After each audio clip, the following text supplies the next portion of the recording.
সিপিআইএমে ঢাকে বন্যায় ক্ষতিগ্রস্ত পরিবারগুলি সাহায্যের দাবিতে আজকের গণডেপুটেশন সফল করেন। গণডেপুটেশন থেকে আওয়াজ অবিলম্বে বন্যা কেন্দ্রীয় সরকারের পক্ষ থেকে জাতীয় বিপর্যয় হিসেবে ঘোষণা করতে হবে।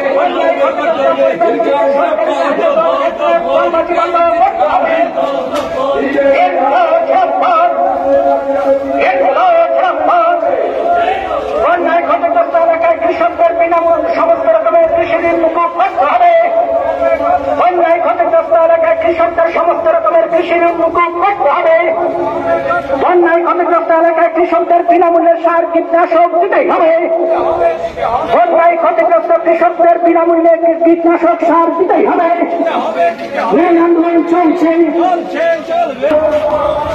মুহুরী নদীর বাঁধের সংস্কার করতে হবে।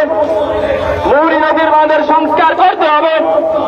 বন্যায় ক্ষতিগ্রস্ত ব্যবসায়ীদের আর্থিক সাহায্য প্রদান করতে হবে। বন্যায় ক্ষতিগ্রস্ত ব্যবসায়ীদের আর্থিক সাহায্য প্রদান করতে হবে।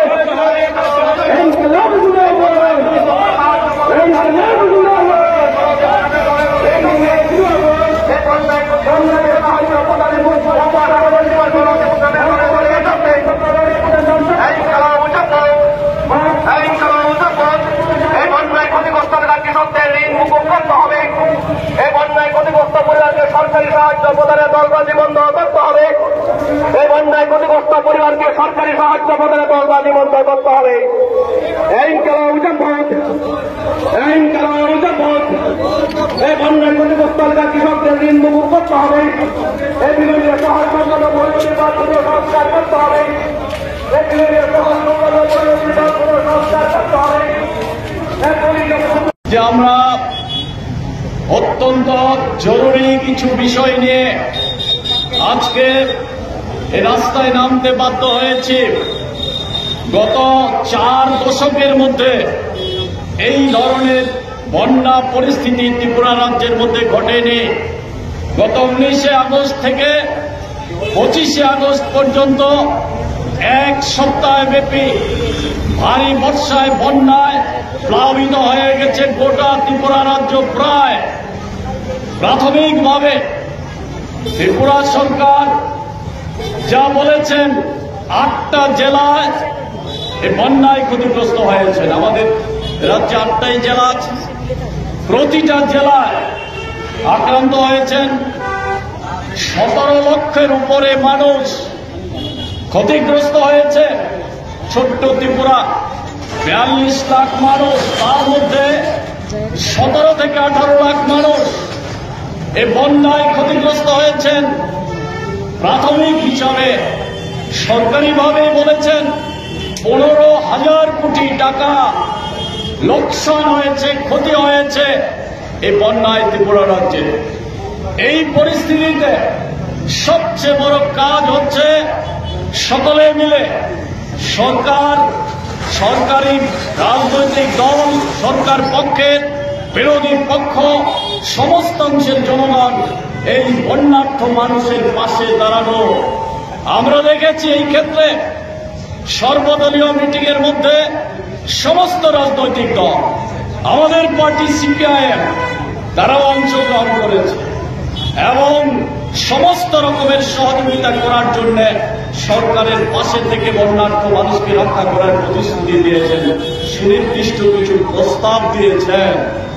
বিধানসভার অধিবেশন গেল। এই বিধানসভা অধিবেশনের মধ্যে আমাদের বিরোধী দল নেতা, বিধায়করা নির্দিষ্টভাবে এই বন্যার ইস্যুতে এই ইস্যু বিধানসভায় উত্থাপন করে সমস্ত এই বন্যার্থ মানুষকে ক্ষতিপূরণ দেওয়ার জন্য তাদের সুনির্দিষ্ট দাবি সনদ তুলে ধরেছেন। এই দাবি সনদের মধ্যে প্রধান দাবি হচ্ছে এই সময়ে ত্রিপুরার এই বন্যায় ক্ষতিগ্রস্ত যে হয়েছে, বিপর্যয় হয়েছে, এই বিপর্যয়কে জাতীয় বিপর্যয় হিসাবে ঘোষণা করতে হবে। জাতীয় বিপর্যয় ঘোষণা করার পরেই জাতীয় স্তরের সমস্ত গুরুত্বপূর্ণ এই গুরুত্ব দিয়ে এই বিষয়গুলিকে মোকাবেলা করার জন্য কেন্দ্রীয় সরকার এগিয়ে আসতে পারেন। বরাবর আগাগোড়া এই অবস্থা তুলে ধরে রাজ্য সরকারের কাছে বিধানসভাতে বারবার আমাদের দল, অন্যান্য রাজনৈতিক দল, তারাও দাবি করছেন যে জাতীয় বিপর্যয় ঘোষণা করা হোক, কিন্তু ত্রিপুরা সরকার কি উদ্দেশ্যে, কার স্বার্থে এই দাবি এখনো করছেন না? কেন্দ্রে তাদের সরকার, রাজ্যে তাদের সরকার জাতীয় বিপর্যয় ঘোষণা করলে এই অবস্থা মোকাবেলা করার জন্য অনেক বেশি সহায়ক হতে পারে। হাজার হাজার লক্ষ লক্ষ মানুষ যেখানে আক্রান্ত, গোটা রাজ্যে যেখানে আক্রান্ত, কি অসুবিধা? কেন এই অবস্থা? এই রাজ্য সরকারের, এই বিজেপি দলের সদ ইচ্ছা আছে কিনা এই বন্যার্থ মানুষকে রক্ষা করার জন্য? এই প্রশ্ন আজকে এসে হাজির হয়ে